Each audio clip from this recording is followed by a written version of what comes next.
Being gay, being out, being queer is such a cool thing. And yes, there are tough aspects of it, but you have a community. There's so many heart-wrenching, heartbreaking stories, and those are so valid. But also there's a lot of stories of joy. Welcome to today's episode of the podcast where we're talking about joy and queer things. Welcome to the podcast with me. And I'm here with my friend Abish. I'm so excited. You're so ready. I feel like you're like a contestant on like The Price is Right. I know. I feel like I won something. You did. I did win something, actually. You won my respect. I don't know if you won. That sounds weird. Abish, what's your last name? Fatani. I was just thinking. I was like, I feel so close to you. I don't even know. I have definitely driven down to Idaho with a friend, and I was like, on the way there, I was like, what's your last name? I just need to know. Yeah, before that actually sketchy. Where you're like, I might need to report you. No, that's good. Last name. How did we meet? Do you remember this? Yes, I do, because I work at the rec, and you're a fitness instructor. And after every class, you would just be like, I need to sit down. Immediately, I need a break. And which is fair. I went to one of your classes, killed me. You don't expose me like this. No, but like it's good. Yeah. And because like then we would talk for way too long while I was supposed to be Provo Rec, please don't fire me. But like we would talk for way too long, and like I needed to do my job, you needed to go lift, but we were both like, let's just keep talking actually. I know, I'd be like, yeah. Yeah. And I am messy. I don't know, I'm not like messy, but I'm very open, right? I feel like open's a better word. So I would like corner you and be like, you couldn't escape, and I'd be like, boys. And I had no idea if you identified as queer or not, but I was like, you're going to hear about the boys of my life. Yeah, no, and I love that. Like, I am a debrief girly. Like, I want to hear what's going on in your life. I want to hear about the dates you went on. I want to see the outfits that you went on that you put in. Like, I want to know everything. I think we're both like this, too. Because when you start telling me a story, I'm like, go back. Go back. Yep. What did he smell like? Yeah. Where was her hair slightly positioned? Exactly. I'm like, I want every detail. Yeah. Oh my gosh. And then I found out you were queer. How do you identify? So I identify as bisexual. Love it all. If it's wrong, why do we keep winning?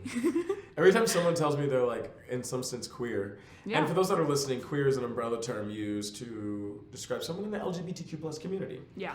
LGBTQ is a safer, if you're ever unsure when to use it, just stick to LGBTQ plus. Queer is kind of being reclaimed. Yeah. Used to have more of like a negative strain, but it's like being reclaimed by the community. Yeah. Okay, but whenever I find out someone's queer, I'm like, yes, we got another one on the team. Like, I just love it. Yeah. I love it. What is it like being bisexual for you in Provo? Yeah.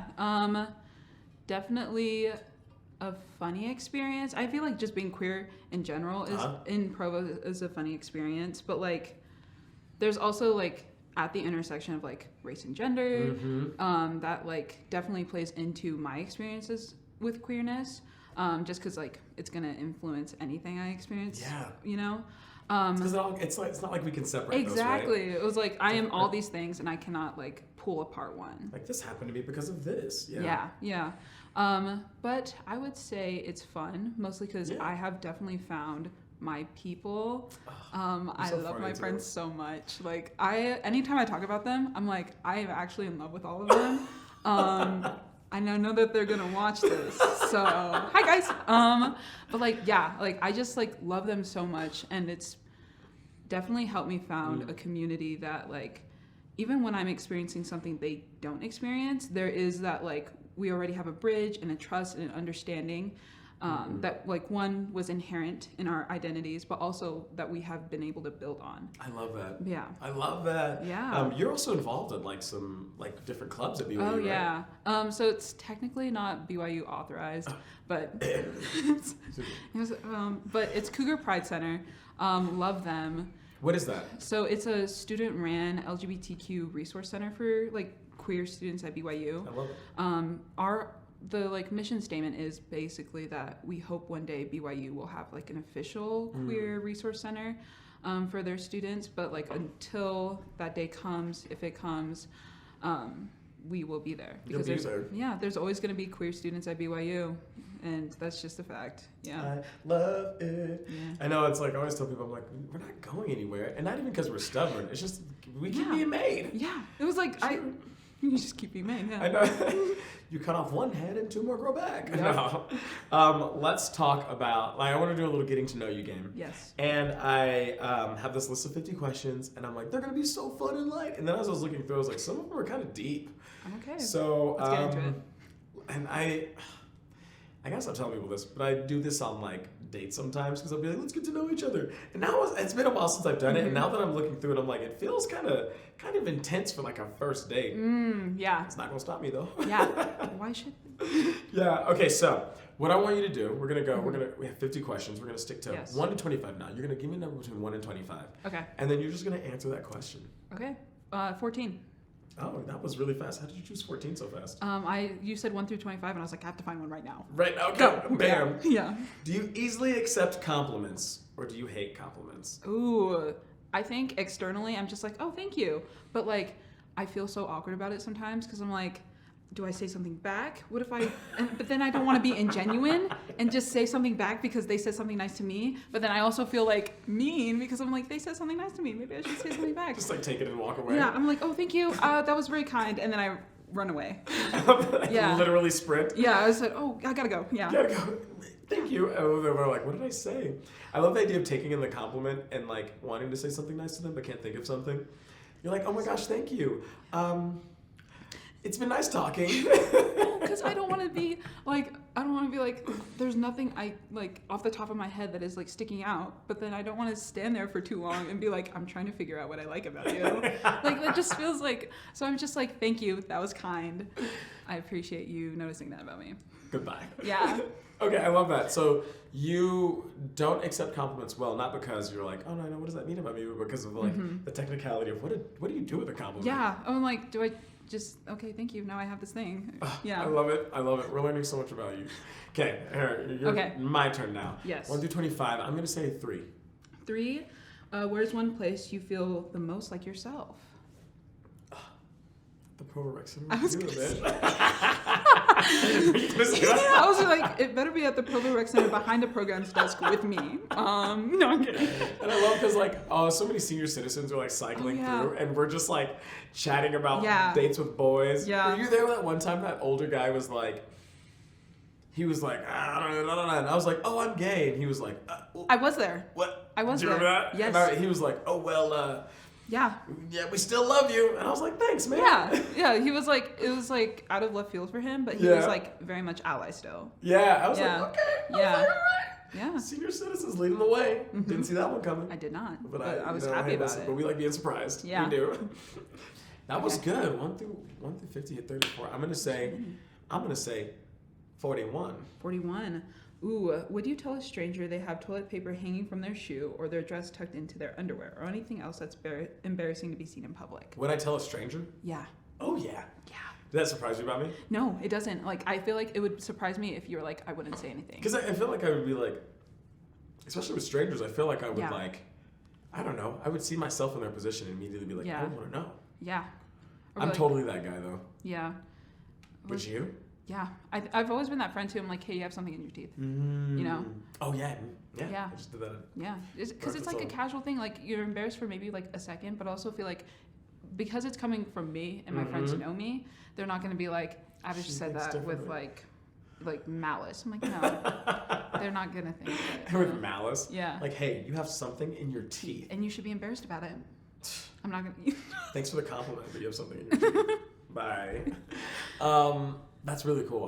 I'm like a really, really big on like being a truth teller. Yeah. And that sounds weird and like it's like some weird like fortune thing. But I just mean like I want my friends to know that I will never lie to them. Mm-hmm. My opinion may not be the right one, but I'm never gonna lie to you. If you ask for something, I'm gonna give you the truth. Yeah. And sometimes the tricky part is being tactful.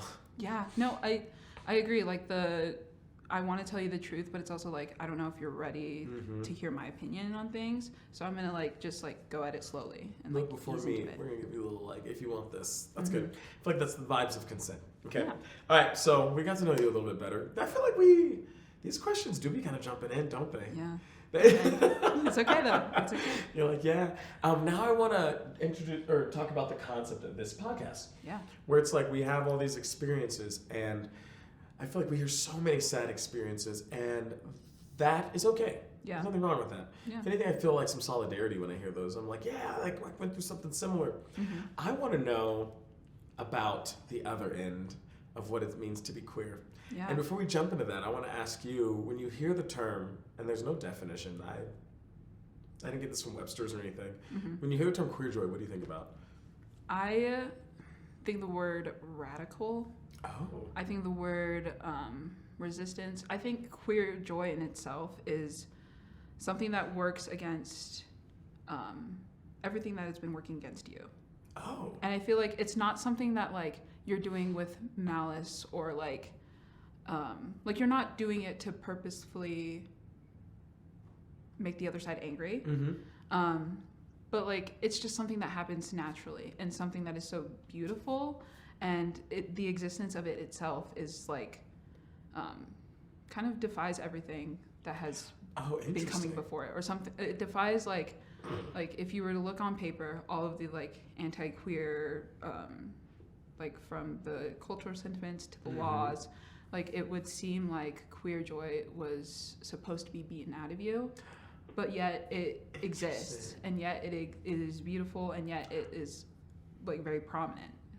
And yeah, I love that, like that radical, that resilient. Yeah, it's resilient. I've never thought of queer joy as, and maybe from like the perspective of what it means to people, it's like an oxymoron or a paradigm or paradox, where it's like these don't exist together. Yeah. And by virtue of putting them together, it's radical. Mm-hmm. Ooh, yeah. Okay. Yeah. At least they're like way better definitions than I could come up with. Holy cow. Wait, so it's like radical sense of joy, or this like subversive type of joy. Yeah. Have you... Yeah, what were you going to say? Oh, no, I was just agreeing, yeah. Okay, cool. Yeah. I was like, you're dropping a lot of wisdom. I want to catch every droplet. Do you feel like you've experienced that?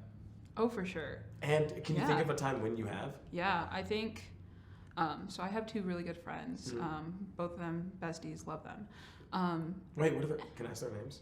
Does that ruin the story? Don't tell me their names. No, it's okay. Yeah. I think I'm going to omit their names. Nice, okay. But we can give them generic names. It could be like Sandy and Paul. Okay. Oh, they're both gay. We'll go with Paul and Peter. Okay, oh, wait. Cool. Those are apostles. Should I not do that? Should I? Did you make that religious on purpose? No.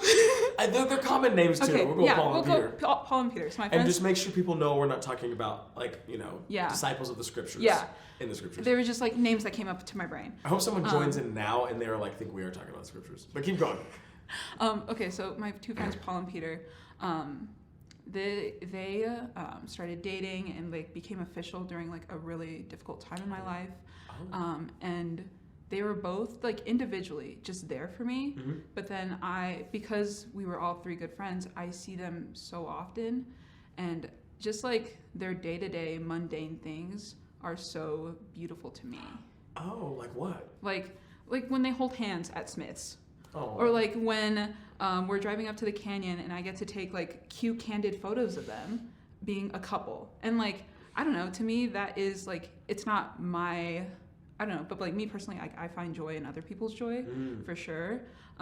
So like just seeing them be in this place where they're not supposed to be together and they're not supposed to find love within each other, and then see them do it anyways, not because they like, it's a big like F you to the other side, or like not for like any malice reason, but only because they just find it within each other. They find that love and that joy, and I'm just like, I love this. So like almost like experiencing or witnessing some of these like displays of radical resilience, and it's not like it's like a radical action. It's not like you're like running around with a flag, rainbow flag, and like a kilt and rainbows exactly painted, like, they're just like existing as humans, and by virtue of experiencing that, it's like this radical resilience. Like you can't break their soul. Exactly. Like there's something that is so beautiful to me about just the human experience, and then also for the history that like predates you to kind of work against you. So like, and then you still find that is very like your history being like your experiences, or like American history, or something? Just like history of the world in general. I guess also American history, because there's a lot of that like plays into homophobia. Right. But like just for that in general to like not, I mean, of course it affects them, but to not damper their joy is so beautiful to me. And that's like, when I think of them, I think of queer joy. Oh. Yeah. I am a big believer in the concept of, I forgot where I was going with that thought. I love it. I saw it this sounded like and I it was was going to like, be, yes. you're like, this is going to be deep. And I was like, I got nothing. Oh, it was something along the lines. Oh, I'm a really big believer in like, some of the biggest impact you can have doesn't come from reinventing the wheel, creating a new algorithm. You know, you're doing some brain busting thing that no one else has done. Yeah. I truly feel like some of the biggest impact you can have is by just authentically being yourself. Yeah.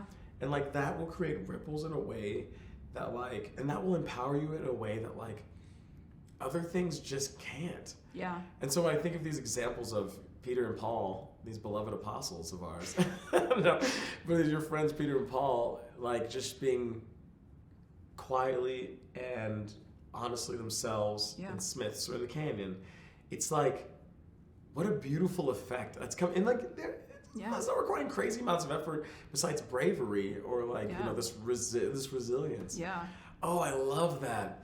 Oh, I love that so much. I guess I'm trying to think of a moment when I experienced queer joy. I'm thinking of, along those lines, I think of a moment where I hate the concept that fear controls me. So if I'm ever like feeling nervous, I'm like, no, I will buck up. Like I'm the guy that's like, if I feel like when I was younger and I'd be like, I'm scared of the dark, and I'd be like, and I will go sit in it. And I didn't know how to get there, but I was like, I will conquer these fears. And I remember I was at an ice cream shop with this guy I was dating, and I could feel people like looking at us. Ooh, yeah. And it was like, you know what I mean? Those sometimes you like feel eyes and you're like, oh. No, I know what you mean. And I got really uncomfortable with him, and I was like, no. And I turned to him, I was like, give me your hand. And he was like, what? And it was just like the most subtle, tiniest move, but it felt so dramatic. And I remember feeling very, I just felt empowered in the sense of like I felt resilient. Like I was like, no, I am capable. Yeah. I can handle what comes towards me, even if it's the tiniest action. I don't know. And like that in itself, like is a part of joy. Like that, like empowerment and like ability to be yourself boldly. Yeah. That inspires joy for sure. Like there's, the ability to be yourself boldly. Where, like, what does that feel like to you? Like, how do you do that in your life? Yeah, I think it sounds like a process, like TBH. No, it really is. Like, I don't know. Like, part of it is for me just casually like dropping like, oh yeah, I spoke at this thing at BYU because I'm queer, and like just like being able to go about it casually has empowered me for sure. Like, I don't know. Like, there's a sense of when I'm able to be casual about it, then it feels like so ingrained in me. Yeah. And it feels like something I don't have to hide from or run from when I'm able to speak about it openly. And to me, that's bold. Because is bold. I don't have to, I don't know, I don't have to hide it. And that's... What a great burden to take off your plate, too. Oh, for sure. Because like living with the idea that you're like constantly, I remember being like, I would constantly like, the way I would look at my nails, I like micromanaged every single movement I did to make sure it did not come off as gay. Yeah. I would be like, nails. I would never look at them like this because they would know. Yeah. Mambo number 5, which I unironically like. Yeah. I was afraid people would know I was gay if they knew I liked Mambo number 5 in like high school. Yeah. And it's a song about him womenizing people, but I was like, it's pop. Yeah. It's not like, oh gosh. It's not like manly enough. And the way I would walk, the way I would talk, like so much of this energy went into being something out of fear. Yeah. That like when I finally started embracing more of myself, and that's more than just coming out. Yeah. But when I finally started embracing some of myself, it was just like taking off like these like ankle weights I didn't even realize were weighing me down. No, but especially if you're like micromanaging every move that you make, that doesn't like just affect like like how you go about your queerness, but it also goes into how you navigate yourself. Like it kind of hinders your growth, not just like as a gay man, but like as a person. As a person, there's a fly. Facts. Sorry. I don't think there's a fly. I'm just kidding. No, I'm just kidding. I'm just like imagining That's things. Gaslighter. I just realized. That was an example of gaslighting. Yeah. I love the idea of you like, and me being like, you okay? Like, yeah. Yeah, I was like, what's going on? Yeah. Sorry, back to what we were talking about. You're good. We were talking about. I don't even know if you finished your thought. No, because I definitely interrupted myself to tell you that there's a fly. So like, in case you guys couldn't see it, there was a fly. It was about like growing, like when you stop your growth as a queer person, you also kind of like stop your growth as a person in general, because like growing as a person is a process. Like that's why we have so many coming of age films. That's why we have so many like, but like when you like are micromanaging yourself to like not come off as queer, then it gets into like how you micromanage yourself as a person. And then, I was doing stuff that like, because I was like, this will be an indicator that I am gay, but it was just like me preventing myself from living, like not listening to Mambo Number 5. No one's gonna hear me listen to that and be like, are you gay? They're gonna be like, you clearly have bad taste. Now every time I hear Mambo Number 5, I'm gonna be like, okay. I'm gonna hear it playing and be like, no. The gay. I'm gonna use that as like, it's gonna be a gay anthem. Yep. It's just him naming a bunch of women. Yeah. I'll work it somehow. You said something that triggered something that I wanted to ask more about, and it was, I can't even remember. Remind me of that thought one more time. Hindering your growth as a queer person. Yes. Yes. Man, I feel like I'm like me and the senior citizens. That's why we get along. No, I'm like, I'm all over the place. Okay, fly. Yeah, now the fly's about you. What fly? Did I get it? I have no I don't clue. think so. It felt fast. Did you jump? Yeah, no, I was like, I did not expect that. If I was the fly, I would have been dead for sure. Yeah. I feel so good about it. I think of health, different areas of health. Yeah. Social, emotional, physical, Yeah. mental, spiritual. All these areas are like, I think of like Olympic rings, and they're like interlocked. Oh, yeah. And so when one goes up, it like helps the others. Like when your physical health gets better, it like helps your mental health and like helps these other areas. Yeah. When your emotional health gets better, it just like helps the others, right? Oh, for sure, yeah. When one goes down, it like pulls the others down. Yeah. And I think about like this area of health, be it social or emotional, that area that gets like really attacked when we're like fighting our sexuality or ourselves or identity. Yeah. It really does pull the others down. Yeah. Like it really does. Yeah. And I think just lifting that up can do wonders can happen. Yeah. Yeah. I feel like when I came out, it was like a glow up, and not just like, oh, I got better looking, but it was like I connected better with my friends. Yeah. I felt like I was more grounded in who I was. Yeah. I felt more confident. All this weird stuff happened, and I was like. The weird stuff being like all the good stuff. Yeah, all the good stuff. It was weird because I was like, good things different. In my life? Yeah. What? Like, what's happening? No, but like, because like when you're able to be more of yourself, you're able to show people like who you really are. Yeah. And then from then on, they can decide if they want to be around that. And I don't know. And then the people who decide they want to be around you are like genuinely there for you. Yeah. Man. Yeah. So it sounds like you have this is a weird question. It sounds like you have a lot of queer friends. Oh yeah, for sure. Yeah. Do you feel like is it like why? I know that's like a dumb question, but just like I don't know if many people do have a ton of queer friends. I don't know like why. Like even my freshman like, year why are your friends? Why are your friends gay? But like like it just I don't know, we all gravitated towards each other, and then we all like came out in our own time. But I think it is also the sense of like we were all pretty like liberal, left leaning. Yeah. So like that in itself was like a kind of like a weeded out certain like Gotcha. Like as far as like getting along, you were like all kind of similar pages. Yeah. In a sense. But like I really don't know like how it happened. I like have no clue, and it's like one of those things that I feel. I was talking because like I was hanging out with my friends this morning, and I was talking about like I don't know how I got placed in the position that I did, and I don't know how I met the people that I did, but I feel so lucky. Oh. Like I feel so lucky about it because it's like most of my friends are queer, and so like they understand where I'm coming at when I like talk about certain things. Most of my friends are people of color too, which is in Provo. I was like, I don't know how I did that. Don't know how that happened. I really don't. I'm trying to be like you, my boy. Like for real. But like, yeah, like it just like happened, and I want to attribute it to like, oh, maybe I like did something different that like made them like flock to me. I made all the gay people come to me. But like you have like a kind of Messiah vibe right now. I think it's the it's like sleeves the flowing. For sure. Yeah, it's giving. I mean, like, yeah. Not to be too forward, but I joined your cult. I would. Get the copy. That was a compliment that when I received it, I was just like, is this a compliment? I was like thinking. I was just like, oh yeah, I guess to preface, I have been told that I would be a good cult leader or that people would join my cult if I had one. Which was a compliment that I like when I was like, is that a compliment? Or like, I was just totally a compliment. I mean, I get what you're saying because you're like, yes, it's a compliment. Am I a sociopath? I know. I was like, would you guys just follow me to the ends of the earth? Please don't. You're like, I was like, I can't.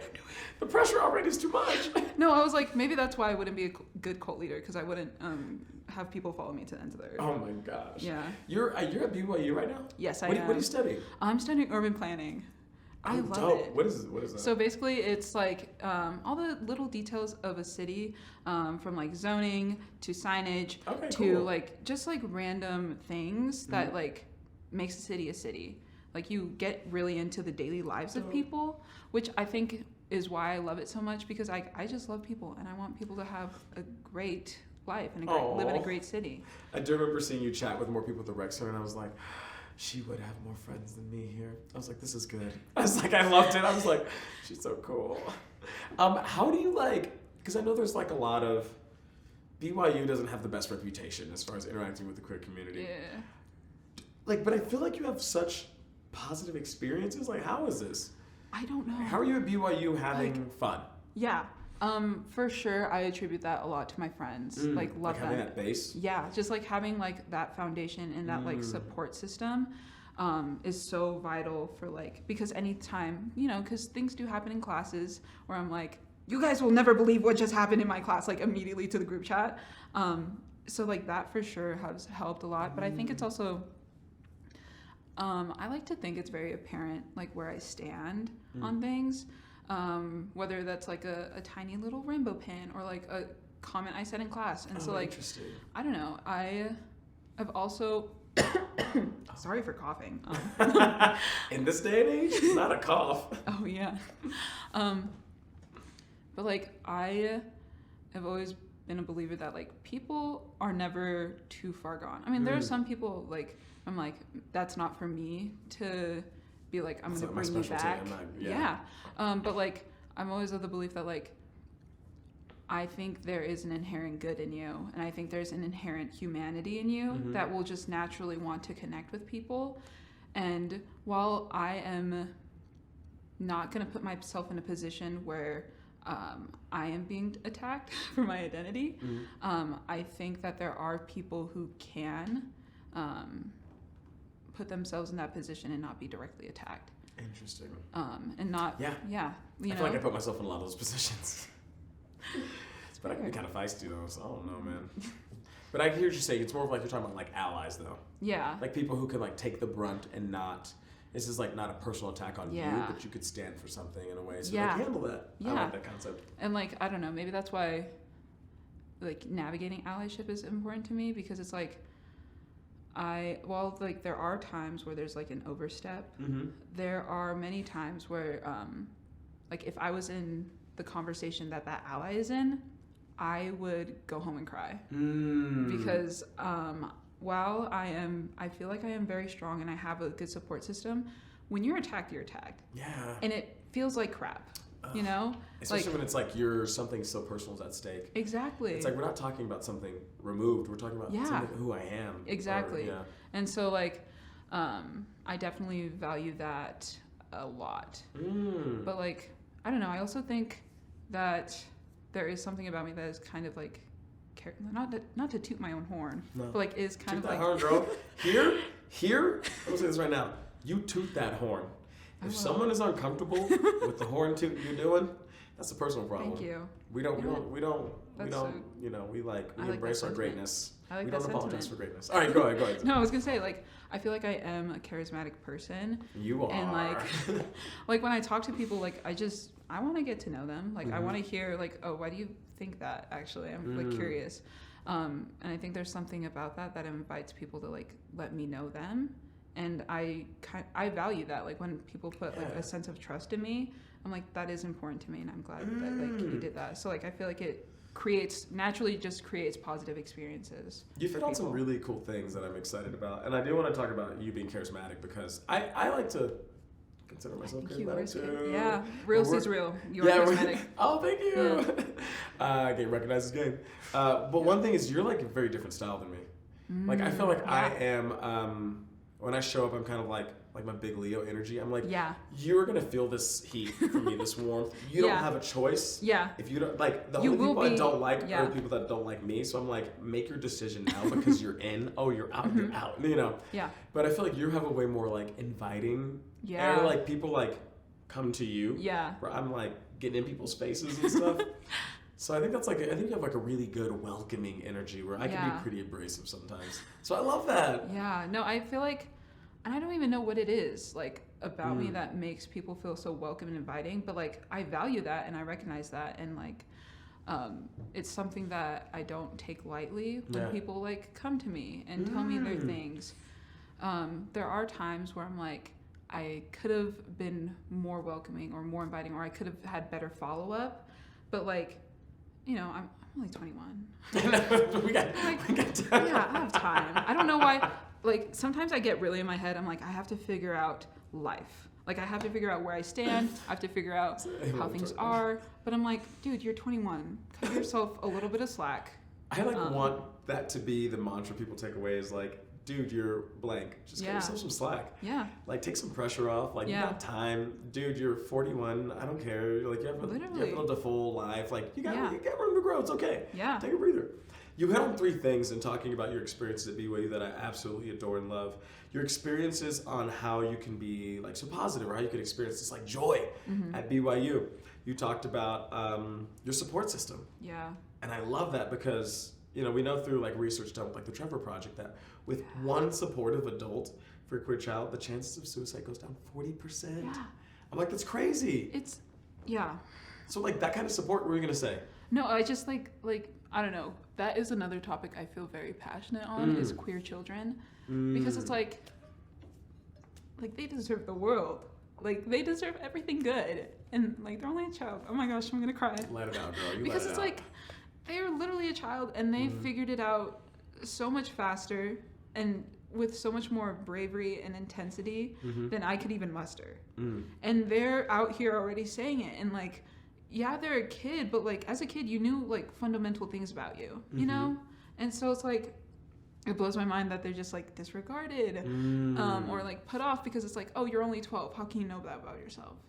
I'm like, dude. Like, this is just, like, I know, I think it's so funny because I think with parents, it's, like, you want to protect your child so much, and you have this mantle to, like, provide and to lead them up, and, like, at the same time, you never want them to be hurt. Yeah. And so it's like navigating that balance with the resources you have. And you know, who has perfect parents? Yeah. Right? But it's like, hopefully knowing that information can help them, can help parents be a little bit more supportive. I tell people all the time, I'm like, listen, if you have an experience and you're like, do I support my child or not? And it's like, you will never regret supporting your child. Yeah. And I don't think that means like doing surgery immediately or like, you know, they're 12 and getting them on a date with someone of the same gender or whatever. I'm like, I just feel like supporting your child, you're not going to regret that. Worst case scenario, if it's a phase, it'll end. And best case scenario is like your kid knows that even if it's a phase that their parents have their back. Yeah. No, and like, I remember you talking about this to like a mom at the rec, and like I'm not a parent. Me? Yeah. Oh man, I really do be having conversations. Yeah, no, I do. It's okay. I love them.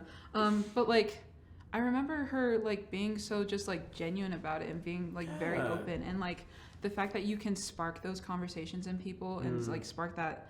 Of course, like she was probably already like that, but like the fact that like you can have those conversations with parents just gives me so much hope, because I'm like, that is where like my biggest like I guess fears come from, is like the fact that the treatment of queer children, like just in general, it like, but yeah, the fact that like I was able to see that beautiful moment of like a mom being like, oh yeah, no questions asked, support my child. I was just like, you know what helps? Yeah. I think it's one of the biggest things I think we got to work on a lot, but personally for me, it's like no shame.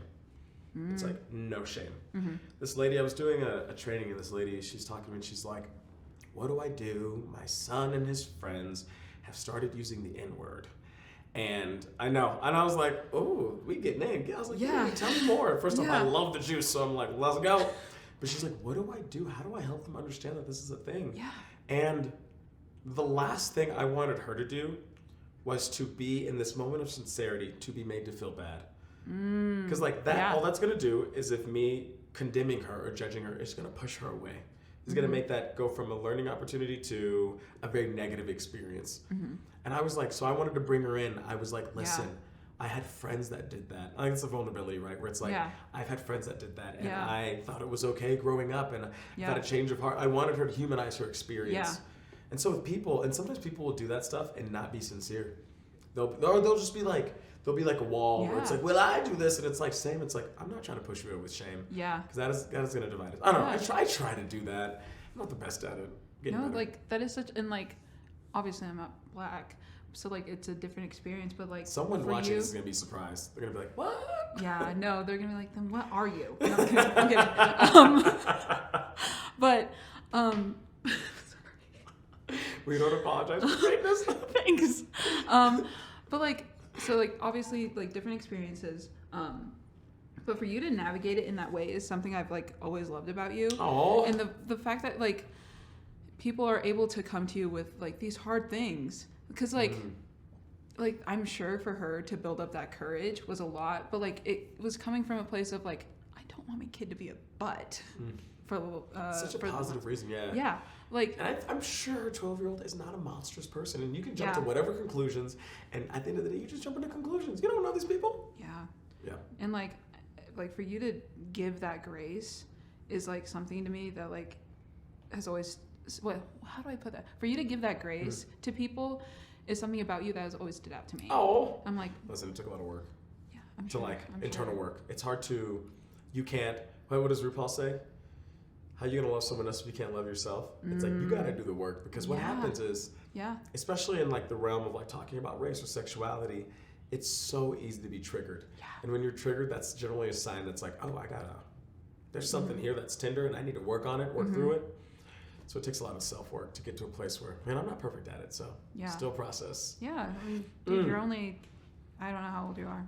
I'm only human. You're only human. 21. That's my mantra. Yeah. I am not 21. Reader, I am not 21. Listener, I guess. If anyone's reading this, great. So you talked about having that support system and like how that brings like support. You talked about the symbols of like little moments of being yourself, which I love, like the rainbow pen. Yeah. Like moments for you to like feel and embrace who you are. And one thing I loved is you talked about allyship. Oh yeah.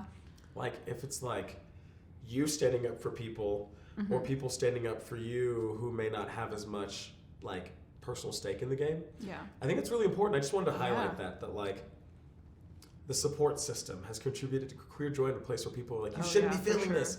Talk about radical resilience. You talked about these symbols of like you being yourself and seeing that with other people. And then you talked about allyship. And I think that's like so huge. Like those are ways that we can allow others to feel this joy. You know? Yeah.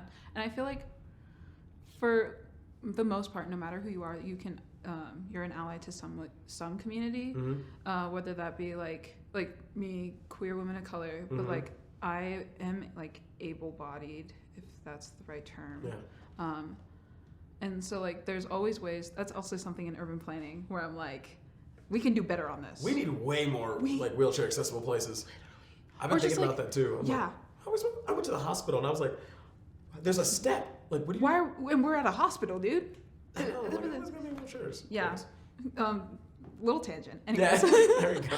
But like, there's always like, for the most part, for most people, there's always going to be a community that you should be or like can advocate for, because like no human is going to fill all the like oppression quotas. Like no one's going to check all the boxes. You know what I mean? So like there's always oppression quota. Yeah, I don't know if that was the correct term, but I'm just making it up on the fly. I'm going to try not to get too distracted on that. It's okay. Yeah.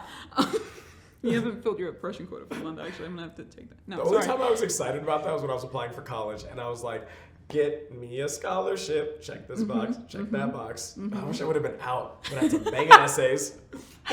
That is very fair.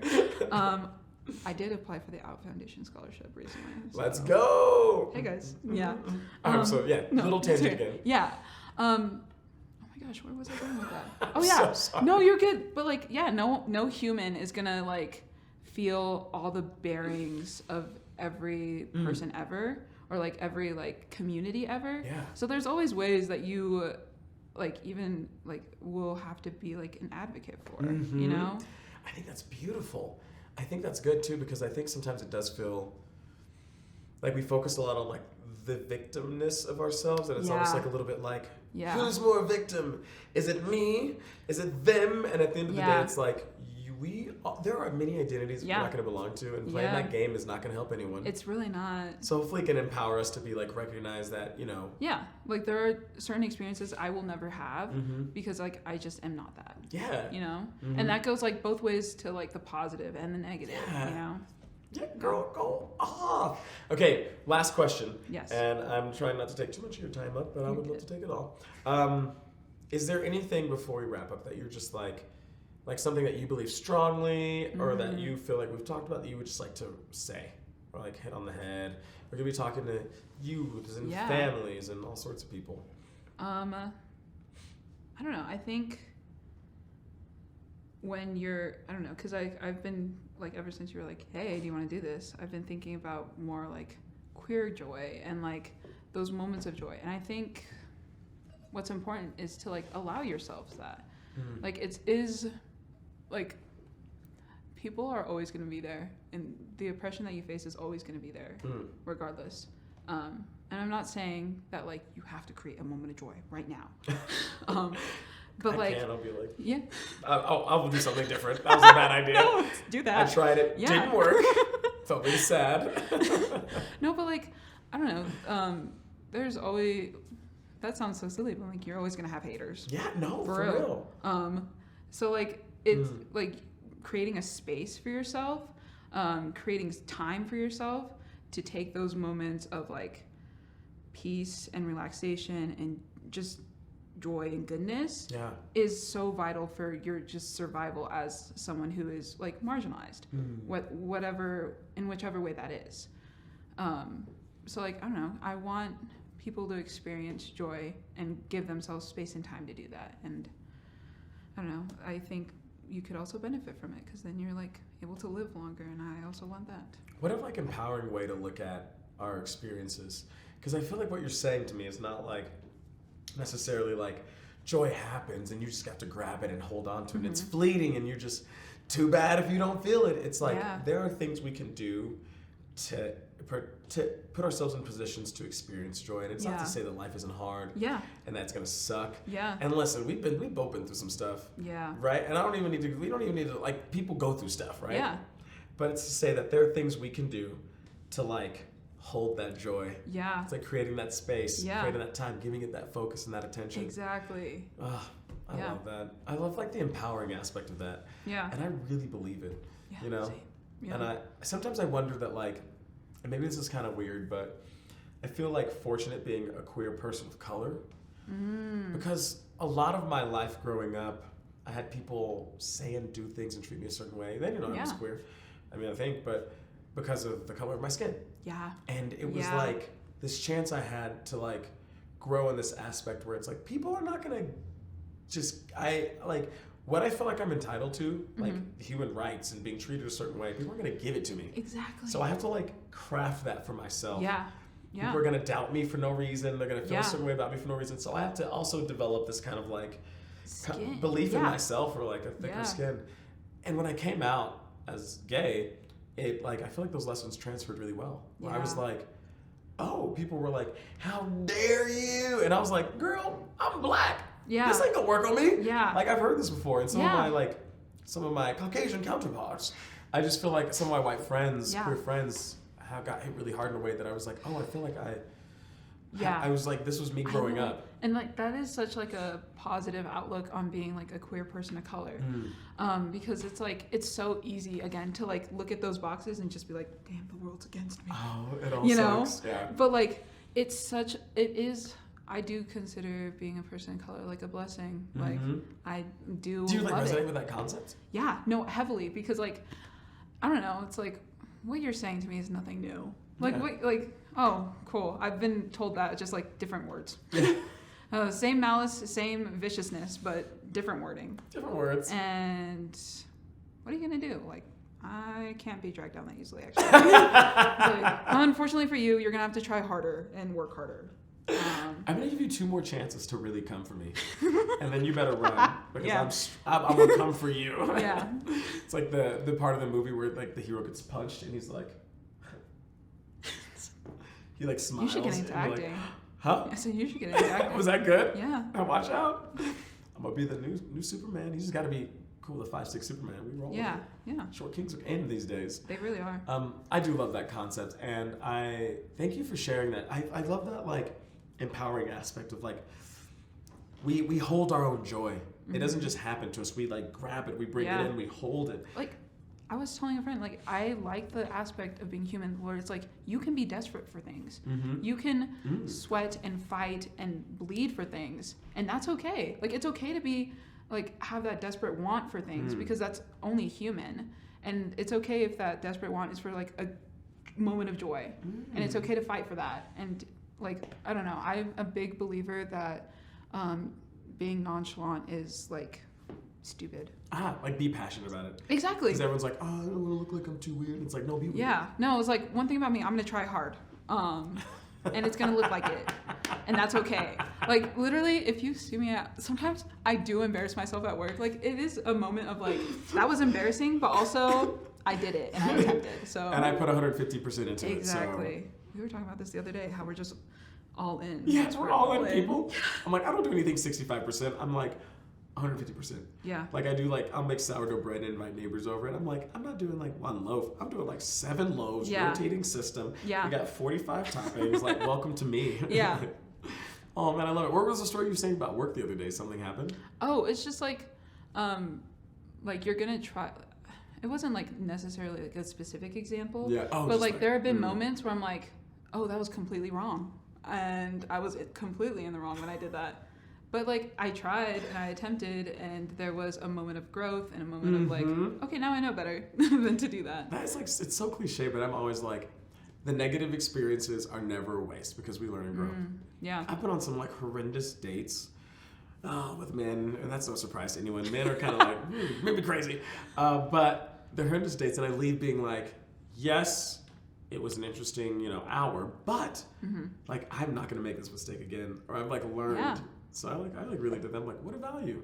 Yeah. I'm gonna put it in my toolkit. All right. Well, I think we could go on. We could keep going on. We really could. But I think we'll save it for the Rec Center. Yeah. We should do a podcast called the Rec Center. Yeah. No, it's just us talking the whole way. Okay, I think we're done. Y'all, thanks for joining us. Abish, thanks for coming. Oh, where can people find out more about you? Is there like, do you have any like public socials or anything like that? Yeah, so my Instagram is public. I am when I post, it's for what is the non-swear word for this? Kicks and giggles. Yeah, but I have a lot of fun. Okay, if you want kicks and giggles, find Abish on social media. We'll have to like include a link here. I love that introduction of it. I'm like, because it's like, I don't post like for the specific reason of like, I'm going to change the world, but it's mostly like, guys, look what I did this weekend. Yo, have you seen my posts? They're like dumb. Your posts are funny though. I'm glad you think so. I do think they're funny. Anyways, y'all, thanks for joining us, Abish. Y'all have a good one. We're out of here. Bam.